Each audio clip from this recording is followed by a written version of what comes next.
Thank you all so much for joining us here tonight. Thank you, of course, to Verso Books for having us. Repeater has brought us all here together tonight to celebrate the release of K-Punk, the collected and unpublished writings of Mark Fisher. Since his tragic and untimely passing in 2017, but even before, Mark Fisher was regarded as one of the most intuitive, transformative, and creative critical thinkers of our generation.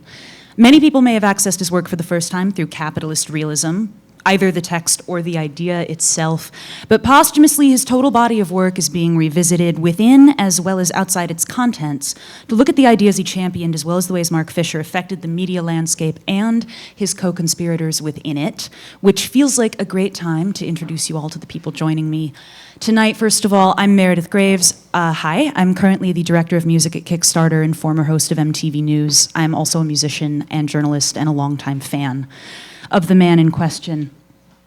To my left is Sukhdev Sandhu, an author most notably of Night Haunts, A Journey Through the London Night for Verso, former chief film critic for The Guardian and associate professor at NYU. Amber Ali Frost is incredible, a writer, musician, educator, organizer, political leader, and more, in addition to sharing hosting duties for the popular podcast. I didn't write that bio, by the way. No, Chapo Trap House, and Hari Kunzru, leaning over, currently an author, political thinker, and journalist, perhaps best known for his MTA-sanctioned subway read, White Tears. And I hear also somewhat of a ufologist? I wrote a novel where UFOs turned up. I wouldn't call myself a ufologist. Well, I'm going to keep an eye on the windows just in case for light trails. First, I believe we're going to see a brief video of Mark Fisher speaking. So we'll turn that on now. It may take a moment in between cues for some of the technical aspects of tonight's presentation, so just bear with us briefly. A lot of what I would call work in my job, the things I don't like doing, is simple simulation of productivity, bureaucratic simulation, created by kind of managerialists who, whose job, the kind of parasites of institutions, the real parasites, not immigrants, not people claiming unemployment benefit, the real parasites of our society, the very high earners who propagate all this stuff to keep us in a state of panicked anxiety, and radical competitive individualism, such that we can't act together and gain a collective agency. And so the big lie that has been sold to us by neoliberalism is that if we withdraw security from people, if we withdraw kind of social security, then suddenly there'll be this creative, this wellspring of creativity will just emerge. Okay, well, all that happens if you remove security from people is they get like I was when I was self-employed. All of that creative energy goes into how can I make money? That's the energy of this society. That's a stupid thing for people to have to think about a lot of the time. And look at all these great people we're supposed to admire now. Not that they've invented anything. Steve Jobs, he didn't invent anything. He's just a parasite. Simon Cowell, he hasn't done anything. He's just a parasite. What are these people good at? They're just good at making money, and that should be enough reward, right? If you want to if that's what you want to devote your life to, just fucking do it. But don't expect us to also admire you and just you be the model for everybody else all the time. We shouldn't have to worry about making money every waking hour of our days. That's the depressing kind of reality that has been artificially imposed on us. I mean, we can break out of that. Is this privatization of stress? It's normalized. The fact that young people are depressed, who gives a shit?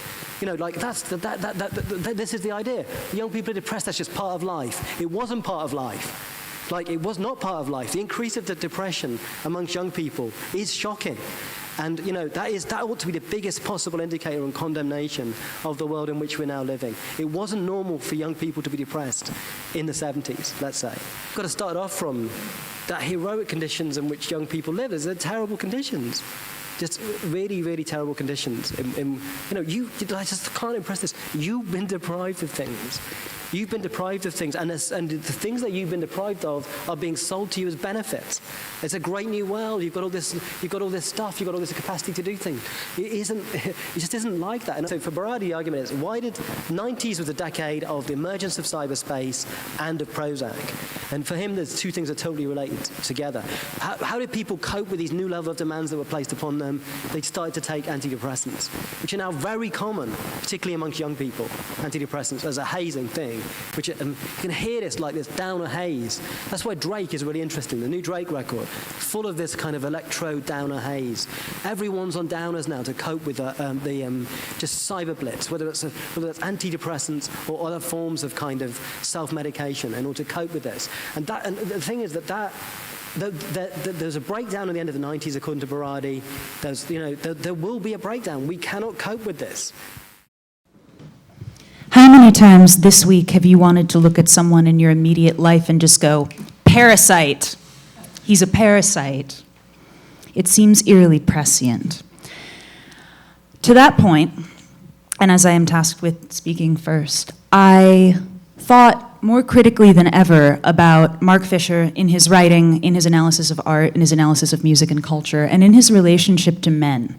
Because despite the fact that in the clip above he keeps citing people do this, he's really pointing his finger at men who are taking up an excess of resources. And the context of that I found in his work was a few passages that I liked from Ghosts of My Life, where he writes about the patriarchy in hauntology in the context of The Shining. So I wanted to reintroduce this idea to everyone, not necessarily that I have great means of expanding on it, but just that it should be fresh. Isn't Freud's thesis, first advanced in Totem and Taboo and then repeated with a difference in Moses and Monotheism, simply this: patriarchy is a hauntology? The father, whether the obscene alpha ape père jouissance of Totem and Taboo, or the severe forbidding patriarch of Moses and Monotheism, is inherently spectral. In both cases, the father is murdered by his resentful children who want to retake Eden and access total enjoyment. Their father's blood on their hands, the children discover too late that total enjoyment is not possible. Now stricken by guilt, they find that the dead father survives in the mortification of their own flesh and in the introjected voice which demands its deadening. Reflecting on that in the context of the music of Drake can bring you to some dark places. So one thing that I would hope that people would take away from this as they read through the new collected and unpublished manuscripts is how he approaches all of the critical topics with which he extends into culture his position in terms of masculinity and the masculinity of the majority of his subjects. Wanting my part, of course, to be brief because there's genius to my left, I'll move on to our panelists. Who's first? Well, it's ridiculous to be thinking about Mark in the past tense, and I actually don't think about him in terms of the past tense. I actually refuse to acknowledge his passing away. I think about Mark as somebody who's getting high on his invective. He uses his body when he talks. It's a kind of sort of somatic push. I remember him eating cake. He really liked cake, and he was a big connoisseur of it, but he was also a great walker, and he believed in motion and thinking with his feet. I think of him as a sound artist. I spent most of 2005 wandering around New York, listening to London Under London, just kind of reanimated The Drowned World by J.G. Ballard, a collaboration he did with Justin Barton. Some of you will have, maybe many of you have heard his The Metaphysics of Crackle mix that he did for the Pontone website as well. Kind of extraordinary, sort of eerie, sort of revenant sort of drift through modern life. But he giggles. I think of him as a writer, a scholar, a friend, a father. I think of him as somebody who made me want to listen to Life or Rent by Dido.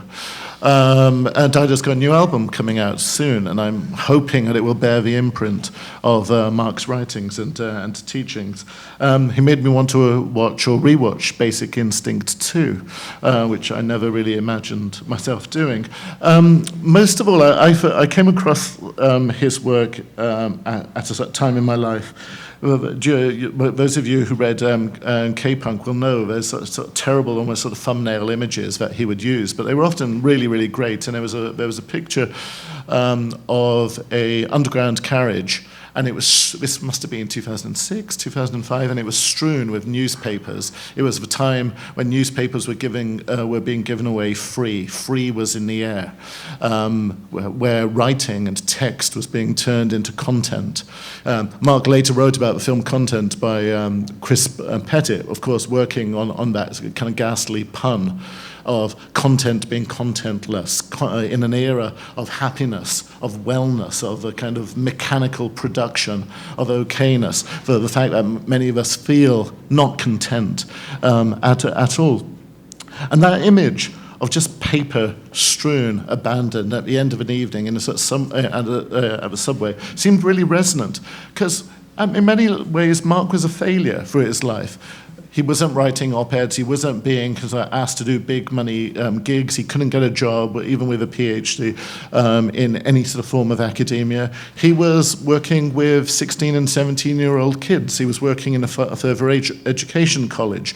In some ways, he died in the same month as John Berger, and he was closer in some ways to people like Berger or to Stuart Hall or to E.P. Thompson, essentially para-academics, people who worked in prisons, people who worked outside of a sort of central kind of gated community of contemporary private education. He was a failure. Now, of course, we have a book, we have a kind of Bible, and a whole kind of wing army can be parasites on his work and can do kind of groups studying him and reduce him to a kind of ossified sort of textuality. But there's a way in which his writings, even capitalist realism, which is only sort of sketchily edited, which is not exhaustive, which is incredibly sort of brief, it wouldn't pass the muster as most philosophy texts. It wouldn't get you tenure. It wouldn't even get you a job interview. In many ways, he was by the kind of mechanical architecture of contemporary publishing and the intellectual economy. He's not there. And yet, partly because I think he channeled, as he wrote about so brilliantly, the kind of the energies and the kind of possibilities and the dynamisms of zine culture, and wrote about things like Savage Messiah, channeled the energies of Vague by Tom Vague, and of the New Musical Express in the 1980s, which looks like the LRB, which has so much text, so many references where people are kind of discoursing on Fassbinder and Antonioni and Lacan, and also writing about the pop group, and writing about Afro-pop, and writing about militant reggae, and fusing it all, never ever dumbing down for readers, always trying to use and abuse whatever word count, whatever space that they can, to almost thinking of the printed page as pirate radio, unleashing kind of molecules and kind of vectors of possibility. His blog, just before newspapers and magazines started to kind of colonize that space, which for a brief little moment sort of felt where kind of writers could sort of flex and be free, say the things that they couldn't in their official day jobs. You could get to the real writer. Of course, that was kind of commandeered really quickly. But his writing was written really sort of quickly and urgently. It made you want to read Marx again. It made you want to read Lacan again. It made you want to read Derrida again. It rescued them from the kind of asphyxiating kind of grasp of academia. It didn't make me want to read Zizek again, but you know, that's another issue altogether.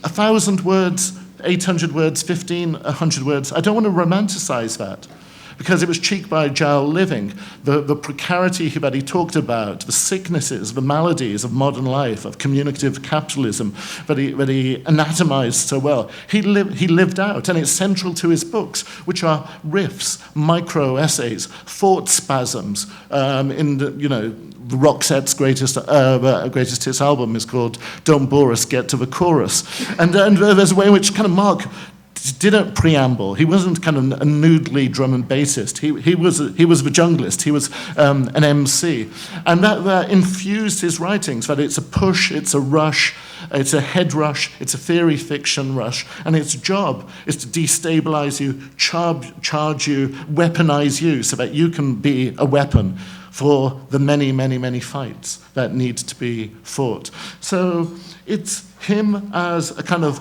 vulnerable, I was going to say urban writer, but he's not. Mostly, he's living outside of the metropolitan bubble. He's living in small towns because he can't afford to live in the equivalent of New York. He's not hanging out at parties. He's not getting kind of freelance gigs just because of who he knows. But he's working constantly, and he's sharing links. He's sharing connections. And as an editor, he's brilliant. He's bringing together, in his writings, and particularly at Zero and later at Repeater, a cadre of people who are young, who are dropouts, who are para-academics, who are autodidact. Some of them have credentials, many of them don't. They have a lot of things to do, to say that they want to say. They have endless capacity. And the kind of the restricted economy of money and of prestige and of credentials after your initials after your name in New York, in London, in many cities all around the world doesn't really give you a space or a place. And he made out of Zero and later at Repeater a kind of unstable home, a kind of sort of dissensus of bolshy, brilliant kind of writers that I, as a fanboy, am a complete ongoing beneficiary of.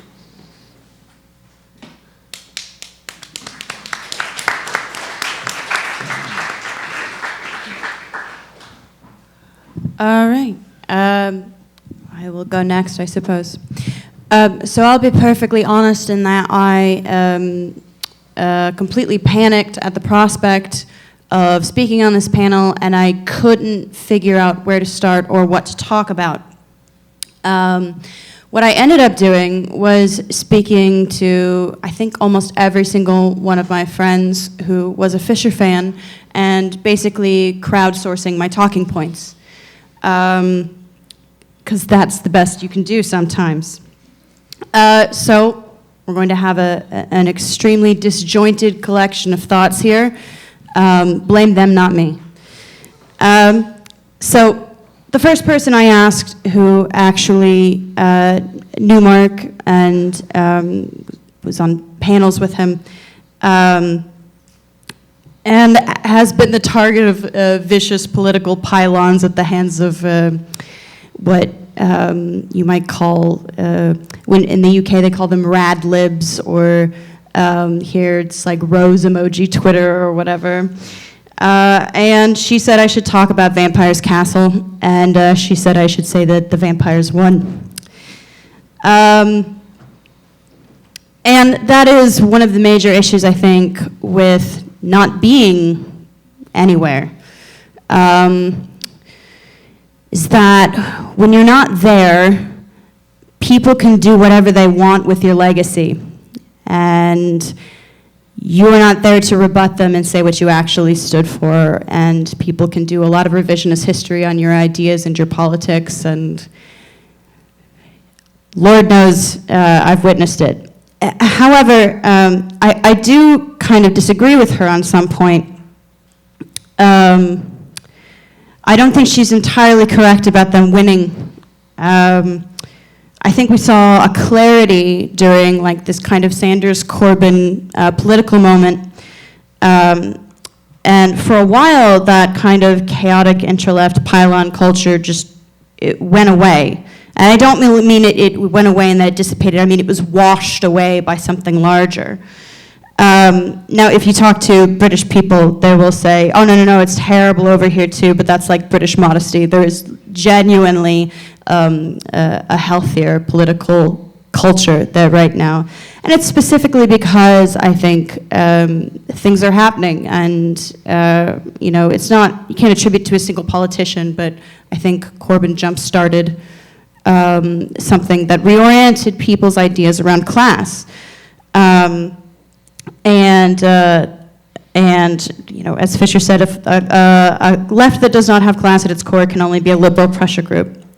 So we're in our little Verso loft book release, and maybe we feel a little bit like hopeless and useless at the time because we're probably not an important part of the machinery of socialism or whatever. And I don't know how many of you identify as the workers, but but I feel strangely hopeful, mostly because of what he actually articulated in that essay, which I understand that he wrote under extreme stress and anxiety.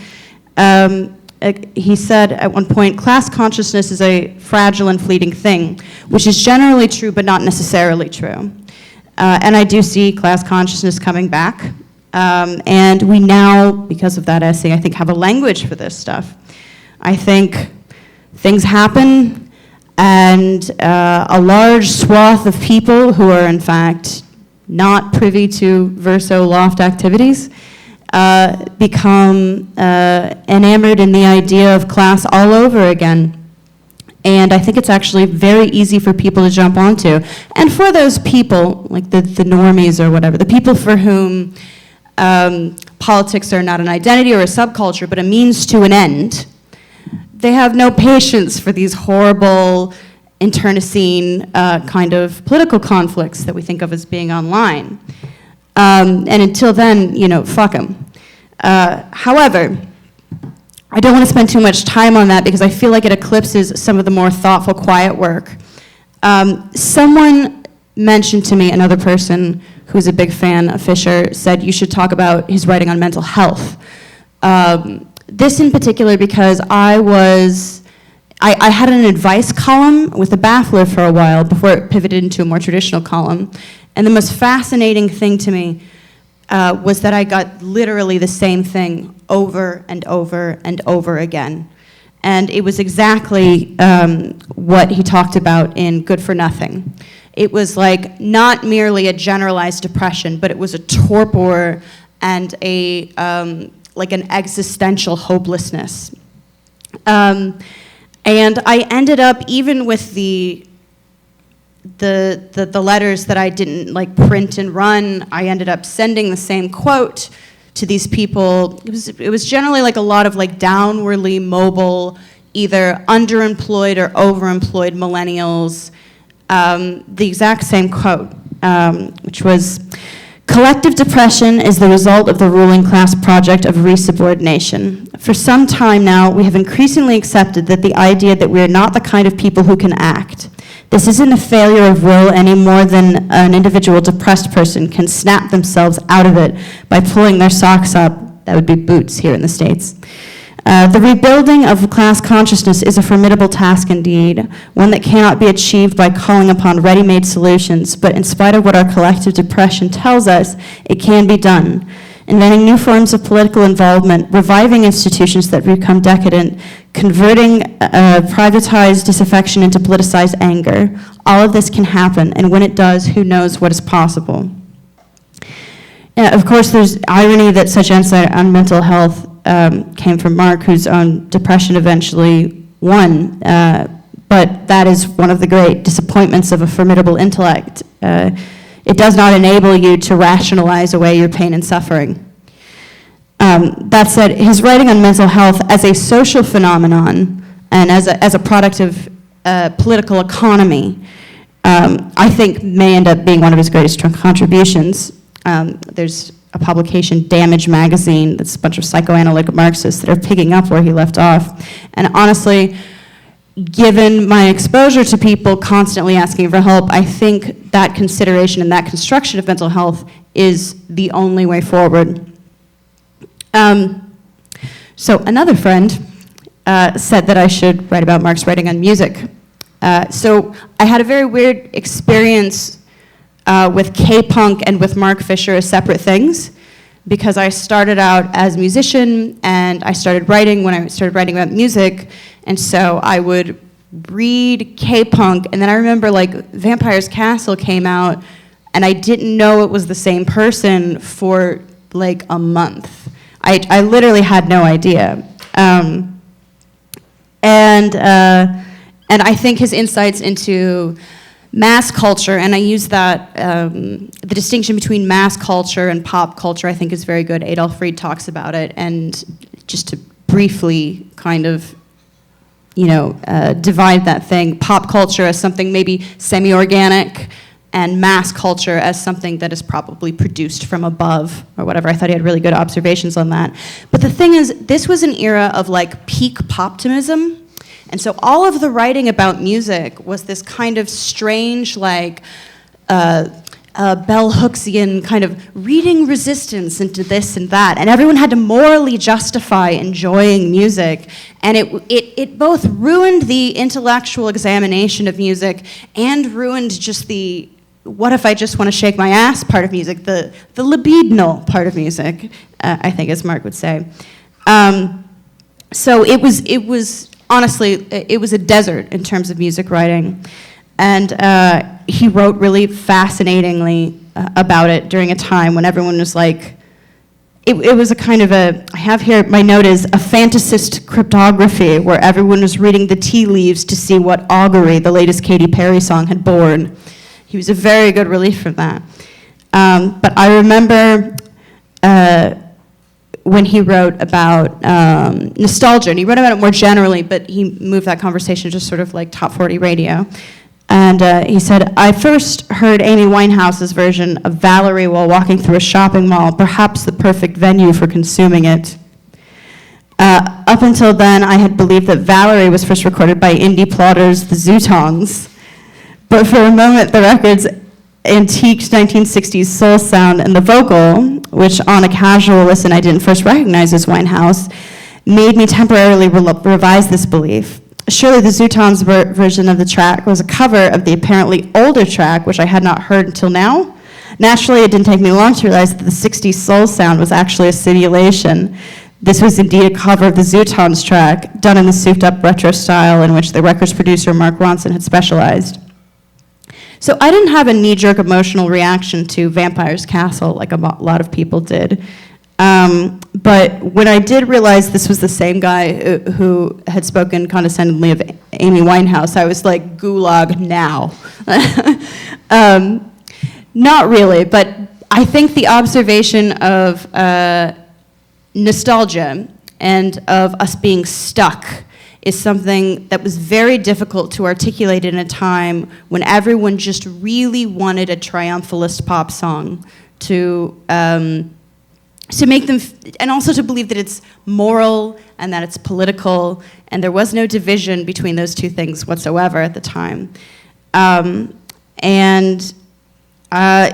think it really challenged my conception of music writing. He said music culture is in many ways paradigmatic of the fate of culture under post-Fordist capitalism. At the level of form, music is locked into pastiche and repetition.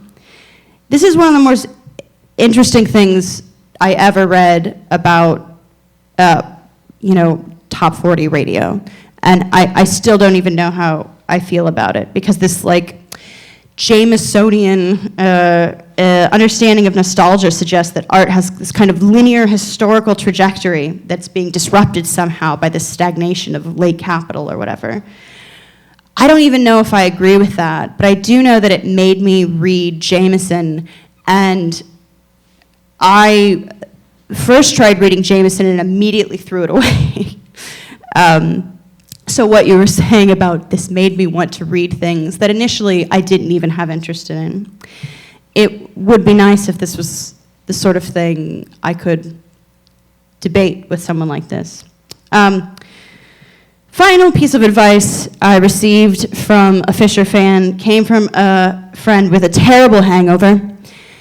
I said, I don't know what to say about this person. I had, first of all, two different kind of intellectual relationships with him, because I went from writing all about pop culture to writing all about politics and labor, and his fans also tend to be apparently very disparate in one of those two categories, because those tend to be siloed things.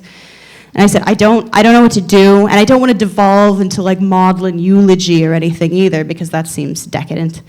I said, what do I do? What do I do? Just tell me what to do. And he sent me, his reply was, send nudes. He was joking. It's fine. It was a joke. He was kind of joking. I'm not going to do it. No, I'm not going to do it. It's not dignified. But it actually like made me laugh through the anxiety of having to write this thing, which is like a very ambitious kind of project, doing a retrospective on someone whose mind kind of tendrilled into all of these different areas of life and of politics and of culture and of sociality. I once described Mark, when I was trying to quote him in another article, as a far greater mind and gentler heart than my own. And that is true. I'm kind of a bruiser and a bit of a good time gal, and he's this very gentle, sensitive person. But I do know that he appreciated a good joke, and I hope that he would appreciate that I ended on that joke, which he would have termed the libidinal.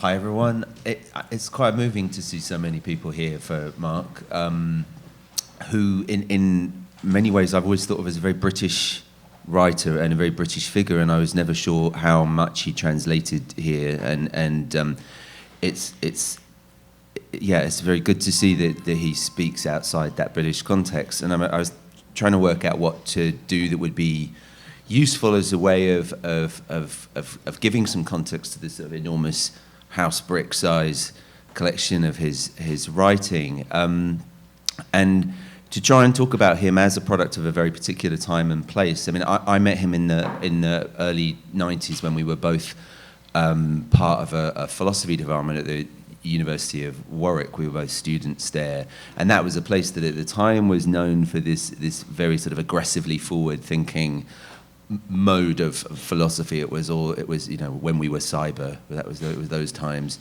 and it was I suppose a sort of futurist orientated place. But at the same time, I mean, Mark stands in that tradition in that he is clearly somebody who spent a great deal of time trying to think through the possibilities of modernism in particular. But the matrix out of which he came wasn't really an academic matrix, and it was a set of possibilities that I think were particularly around in England in the 80s, which was, I mean, he used the term popular modernism, by which he meant the music press and movies and pop music in particular.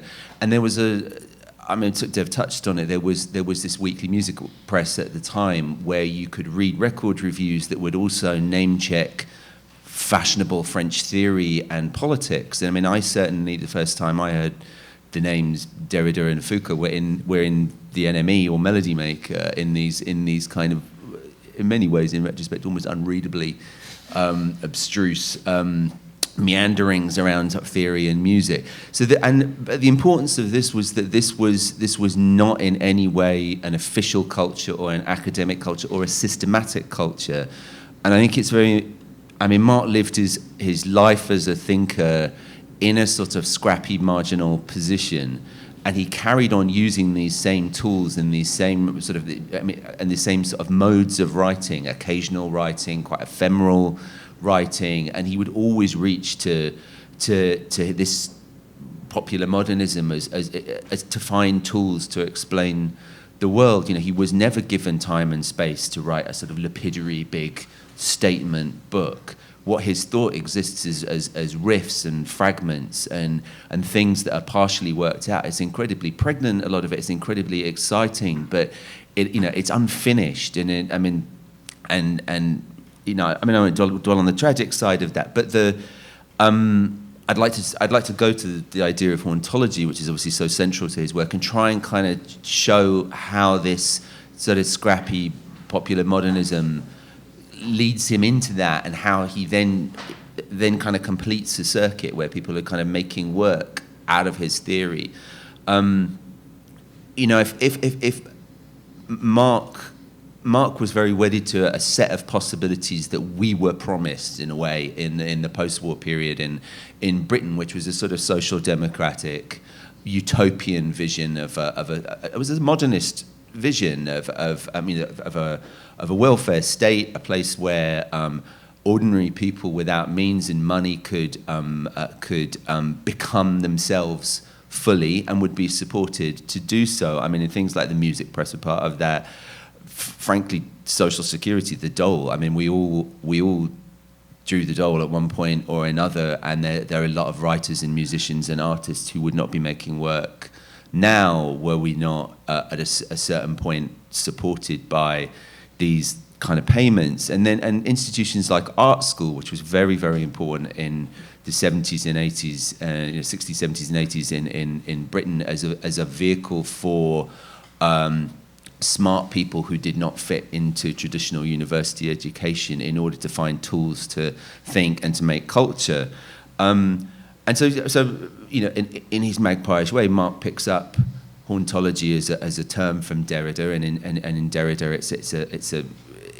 the interest is metaphysics. It's about being and the idea that there's not this kind of total positivity at the heart of being, that negativity is inscribed within it. And Derrida writes, the figure of the ghost, neither present nor absent, neither dead nor alive, this kind of flickering between presence and absence that he was interested in as a way of talking about ontology. But Marc took that and he made that into an aesthetic category, and he made that into a political category. And he started writing about nostalgia for futures that were promised and never delivered. There was a conference series at Warwick when we were there called Virtual Futures, and this idea that each present makes its own vision of the future, and that these futures sometimes actualize themselves and sometimes fall into the past of the future, and it's a very sort of Fisherian thing in this phrase virtual futures, which he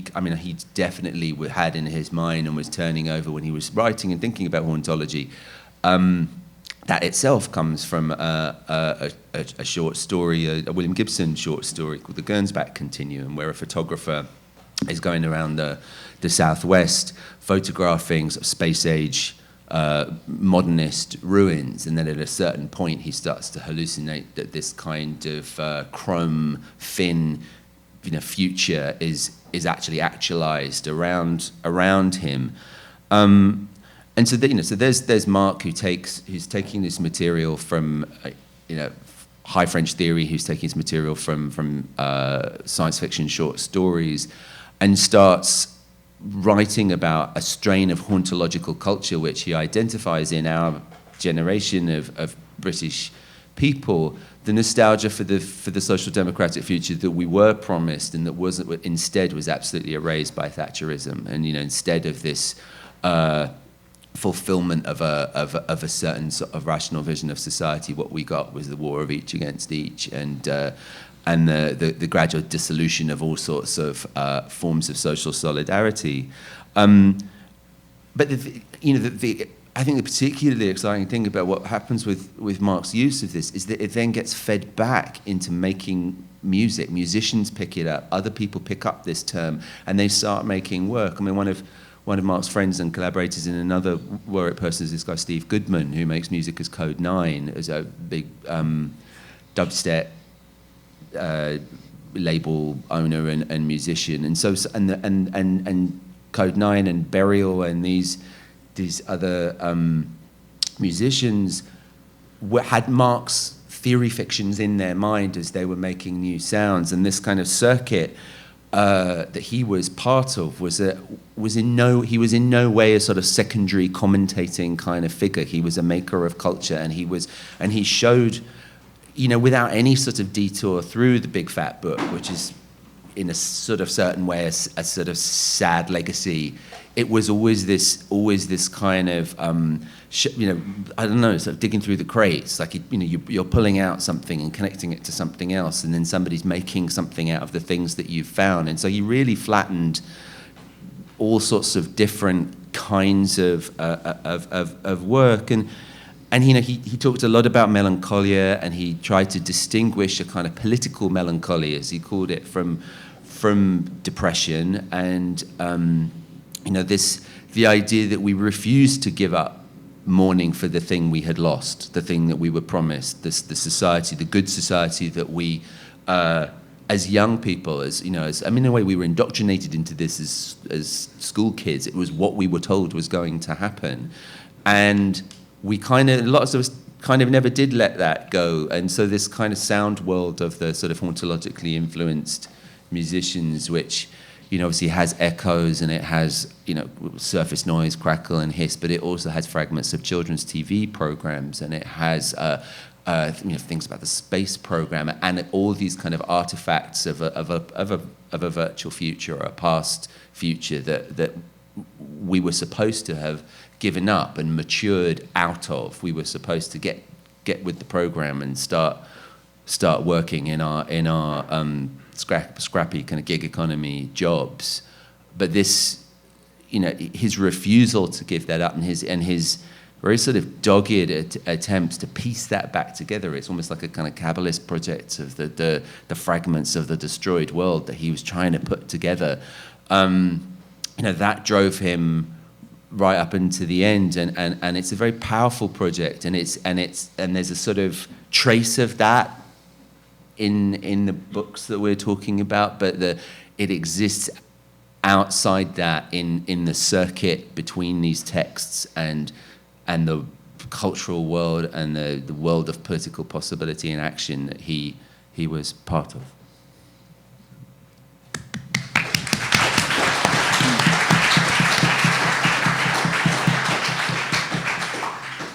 One thing I believe we can glean from all three of your very exceptional answers is that when it comes to concepts that come up frequently when we're discussing Mark Fisher's work, we come up with populism and class, and we come up with flattening. And this means that, Amber, your reference to collective depression, exceptional, a term like that he sort of came up with or popularized versus theory fiction or ontology, terms that come out of the classics, terms that come out of the academy. Whether it was something he invented or otherwise, he sort of made it his own, where even one word or two words could come to represent a concept so expansive it required an entire internet and the sort of borderless nation state of the cloud to, the cloud wasn't big enough to hold all of his ideas. Mm-hmm. So when we're breaking things down into these, much like his writing, into these sort of aphoristic micro memes that end up reversing themselves into massive concepts, which aspect in that way, which concept has stuck with you the most in your time spent reading and analyzing his work? You can't say collective depression again, it was too good. Actually, this was something interesting because you say borderlessness, and there is a conflict here because people mentioned that I didn't know it was an American thing, but to me, he actually was very British, and so much of his writing was about the decline of a welfare state. And it was a strange thing reading him because he drew borders around what was allegedly a borderless internet space. And it was oh yeah, you're from a place with a history that had a political economy that is different from my own. And also there's been I think some kind of generational trauma that is the post-Thatcher era that I associate, at least from an outsider, with his writing sort of dissecting and discussing. So it was this strange thing where the internet was supposed to erase all borders, but in me it made actually borders very clear. And it made the concrete political history of places and nations very clear. I don't know. Again, I do think reading him, I was this is the most English man in the entire world. But I found that very refreshing, especially in the internet age when there's this, again, the flattening or whatever, this sense of a great homogenized mass. And he found distinctions that were very clear to me, very British. There's an accent when he speaks. He doesn't dress like a curator or something in a gallery. I was thinking of, it's partly a sort of function of money and space. If you've only got 150 words or 300 words, you're constantly compressing language, you're mangling it, you're intensifying it, you're a phrase his friend Kojo Eshin uses in relation to More Brilliant Than the Sun is concept engineering, which at one level is another fancy name for neologisms. But the power of a phrase making is excessive. And I mean, his work drips with them. I always loved interpassivity. And when I'm on my second or third bottle of wine at 3 o'clock in the morning, and you're on Instagram and you're sharing kind of this, and am I excited? I don't know. I think I'm just depressed. But it seems nice unless somebody awake somewhere in the world who's liking me or something. And I'm just cannibalizing myself. And interpassivity is one that I would really like. And another one, of course, going back to the essay that you both mentioned, is a distinction between a troll and a grey vampire. Because the troll, of course, is happy to be violent and a predator and a shit stirrer. But the grey vampire is worse, because the vampire just wants clarification. Just wants to be nice. And could you just tell me a bit more and give me your references? And you do, and then it's 3 weeks later, and what is it? It's just a trap. Libidinalization, intensification, accelerationism, to semi-recuperate that awkward space, to junglify prose and kind of ideas and kind of rip through the torpor. I think it's funny, isn't it? Yeah. I mean, for all the the association of his work with breakbeats and jungle, like where he really lived was like the Specials and Adam and the Ants. It was like the records that he bought when he was 11 were the things that in some ways defined him for the rest of his life. I think. You watch David Sylvian on Top of the Pops. At number 3 in the chart, singing Ghost, and it's impossible. That's important. I mean, that's possibly the most important performance on Top of the Pops weekly pop music program. Only chance we had to see once a week these musicians that we cared about, and there was this extraordinary Japan performance where they all had the analog synths and looked fantastic, and David Sylvian sang Ghosts, and I feel that went all the way in for Mark. Like he never left that particular 3-minute segment of that 7 p.m. BBC pop program. You shouldn't. And in a way, to say you have to reinvent the trauma, you have to reinvent the wound, because I'm pretty much the last generation of people who got university education for free. Nobody in my family went to anywhere near higher education. I think part of my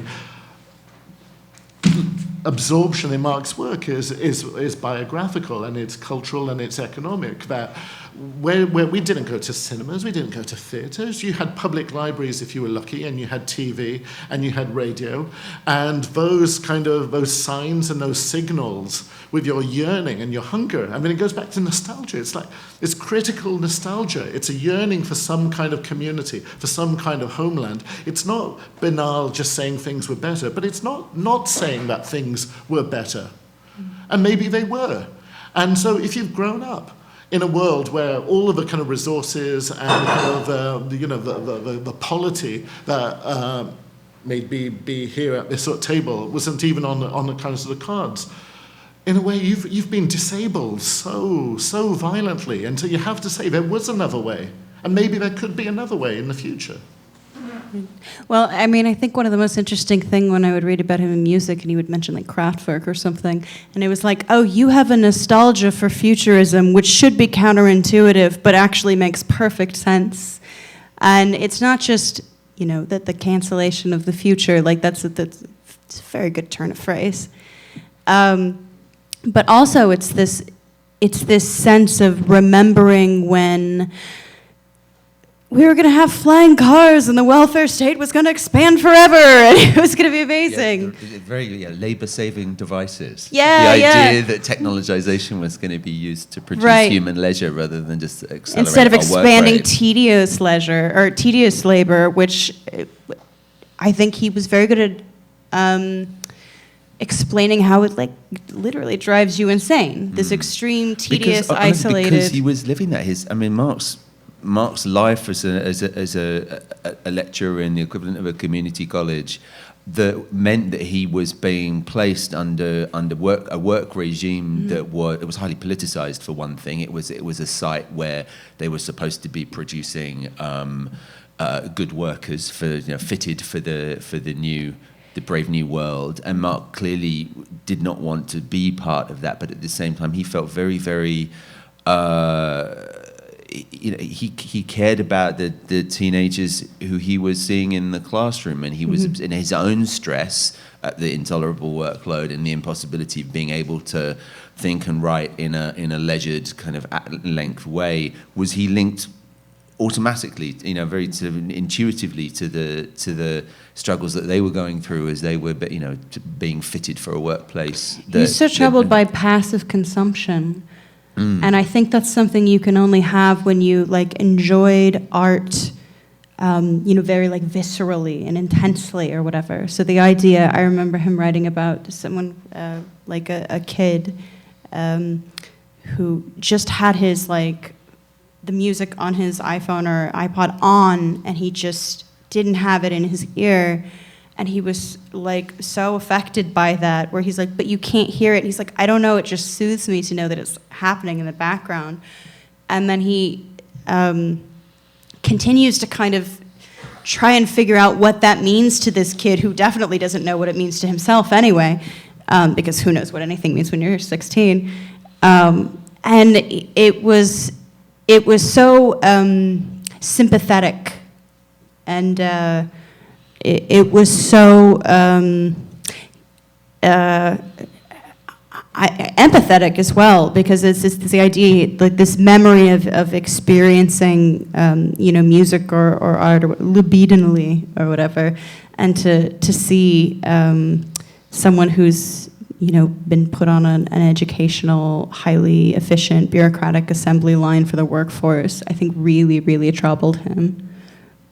What's been really moving in the last, getting on for 2 years, I guess, is the sort of stories and the kind of memories and testimonies of people in his orbit, many of them much, much younger, many of them students, and thinking, what is an academic? What is a teacher? Is it about monographs? Is it about fancy conferences? Is it about locking yourself in an office and trying to get sabbaticals, or walking your dog in the middle of a day or dry cleaning?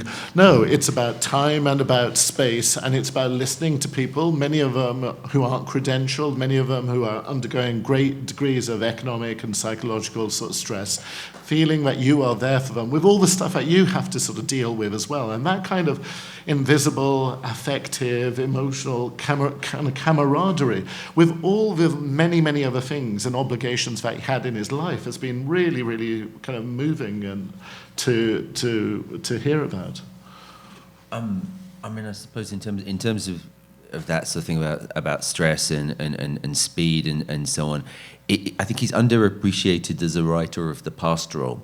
I mean, he is a landscape writer, and he's somebody who is very, very engaged with the English landscape. And there's a sort of political tradition that he comes out of that, you'd call it a sort of Blakean tradition of the kind of workers' sublime, really, that he, there is this history of walking in the UK that in the 20s and 30s, the right to cross private land was won by mass trespasses of people. It's famous, the Kinder Scout trespass, where people walked up onto the moorland that they hadn't had access to because it was private land, and essentially won the right henceforth for British people to walk across private land on designated pathways, because this is Britain, of course. But the idea of being in the landscape is a very democratic thing, and as a kind of ownership's not the right word, as a sort of right to be on the land. It's the idea of the commons, I suppose, that sort of ancient political category which was so important to him. And he, latterly he was writing about this strange strand of, there was a moment in British TV drama when quite eccentric, visionary dramas were commissioned and filmed and shown to an unsuspecting public, and this TV culture, which was a state-subsidized TV culture, then got marketized and dumbed down, and now you can't get any of that sort of stuff made. I mean, he was a big fan of that. Pender's Fen, that's Alan Clark, is that right? No. Yeah, written by David Rudkin. Yeah, and Alan Garner. Alan Garner, and it is that landscape is haunted, and is as haunted by people who've been there in the past, and by sort of possibilities from the past. I mean, there's that Christopher Priest book, A Dream of Wessex, which is a very obscure book now, but kind of fantastic about this sort of, it was an early 70s book that imagines a sort of virtual reality set of experiments. And but the virtual world that these people go into is this kind of quintessentially in English South Downs countryside. And I think he took great solace from that, and he considered that a source of power and possibility and democratic energy, you know, more than, you know, the city and the sort of 90s excitement of the urban that everybody else was getting into. Yeah, and Warwick was in Coventry. Yeah, it was. But it was. I mean, it was this brutalist campus covered in surveillance cameras in the middle of, you know, green fields. Yeah, and E.P. Thompson wrote Warwick University Limited in late 60s, which sort of saw it as almost a sort of test case for the way education was going. Its kind of interrelationship with the military. It was an early marketised university. It was Yeah. Mrs. Thatcher's favourite university, so, you know, there was lots of metrics and you know, yeah. But I think you're totally right. There's something about his writing, for all the kind of the armour and the kind of ferocity and the kind of, you know, the fervour of it all, which is still alive to the kind of softness and the bruises of adolescence, and almost sort of being in a small town or being in the Midlands or being away from the crowd, away from the sort of centre, and always you know, as much as Japan's Ghosts, it would be the Specials. Ghost Town would be the other big record that defined him, and that kind of, you know, the band Don't Play No More. It's and it's also something, you know, we were talking about is also, I mean, class is so important. There is such a kind of anxiety and an anger and a fury and a kind of insecurity about his writings. Somebody who's read more than, you know, almost, or, you know, all of us, who's au fait with, you know, sort of most of the kind of classical traditions of social thought and of philosophy, but still feeling that somehow you're dirty, that he didn't have the right. Yeah. I mean, there was that anxiety. I mean, you can hear it in his voice in that clip. I mean, he felt that he was having to fight to be heard, and that any minute he was going to be dragged off or silenced or told that he was stupid or he was also so confident in his analysis of like mass culture, like, which is, you know, big movies and you know, radio music and things like that, which again at the time, like, we were just in this like sea of kind of banal poptimist, like triumphalist kind of ideas about pop music. And he just moved in between kind of high French theory and being like, okay, so Hunger Games. We're going to talk about Hunger Games for like a solid 3 months here. And it worked really well. And somehow it wasn't banal, and it wasn't this kind of, it required no justification. He was just like, this is a major product, and we're going to see what it says about us. I mean, I would not have the confidence to talk about mass culture in that way, because I would feel like they're going to cart me off and she went to community college, get her out of here. I think that is, it's very fascinating for me, who, the first time I was approached with Mark Fisher's work, they said, you know, hauntologies, and I went, oh yeah, that sounds right up my alley, and then I realized that's because I love American Werewolf in Paris. I was not encountering a book about horror films, but the references to the sort of pastoral trauma implicit to British folk horror, I'm very curious to see in the years to come how many more people will end up doing very comprehensive critical analyses of his work through that axis of the panopticon surveillance, sort of brutalist academia, and also the mass landscapes. Because yeah, he is up there yelling and he's gesticulating and waving his arms around, but so's the dude in the Wicker Man, and it's because he knows what's going to happen to him.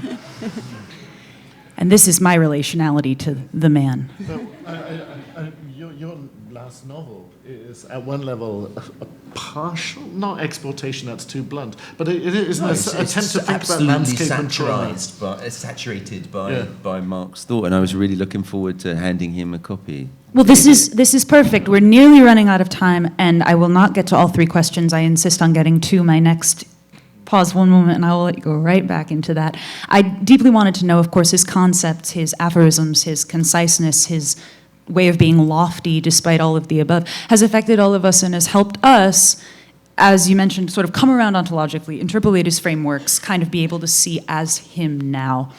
But there's an exceptional quote from a close friend of his, Simon Reynolds, that I'd like to pull up quickly, that refers to another crucial moment of import in the work of Mark Fisher.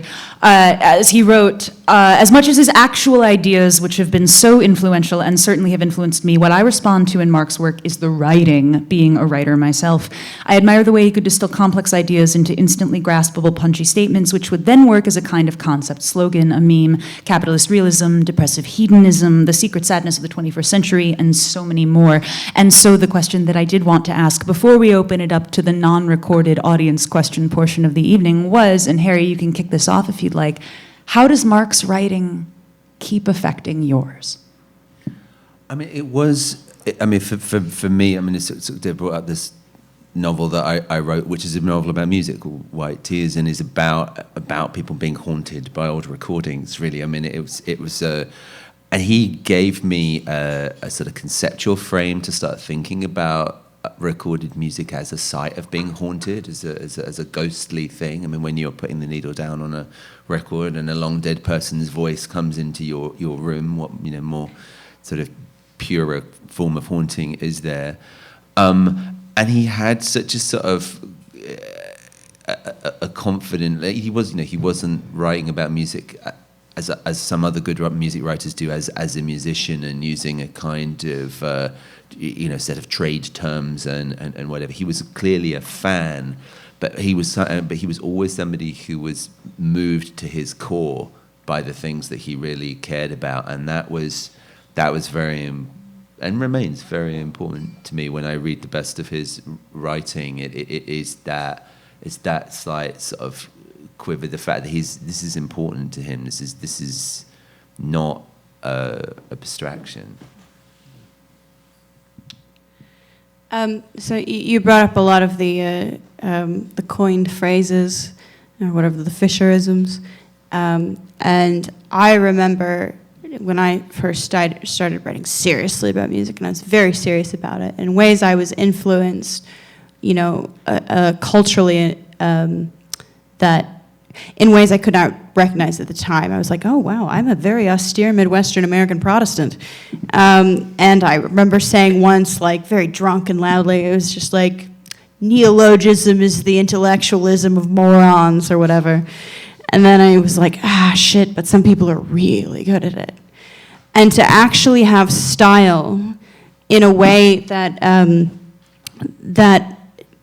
that is also utilitarian, and to actually have that perfect marriage of the beauty and aesthetics of language that is incredibly functional as well. That's one of the things I sort of continue to take away from Mark Fisher, is that it's not vanity to recognize the beauty of words, and you can very much work with words and work with neologism in a way that is productive and undecadent, if you will. Keep landing on the Stalinist language, but yeah, that was the big thing that I remember reading him and being like, shit, maybe my bare bones austerity writing could actually use a bit of zhuzh. Look for the Amber Ali Libidinal Dictionary, out Verso 2020. Sukhdev, any last comments? I just think with anybody or anything that you love, there's just a kind of surplus value, a kind of excessive kind of energy. So for anybody who's read him or come in his orbit or has sort of felt a bit less lonely reading something that he's written, or being captivated by a desire to be part of the community's imaginary, semi-forgotten sort of future that he summed up and evoked so well, but feels kind of committed to holding on for and holding out for those communities, and for feeling less isolated, and for just refusing the cancellation, refusing the annealing of possibilities and of futures. That's what he was interested in, I think, much more than creating a cargo cult around himself. And so it's what we do with his life, his ideas, his words, his impulses, his affirmations and his rejections.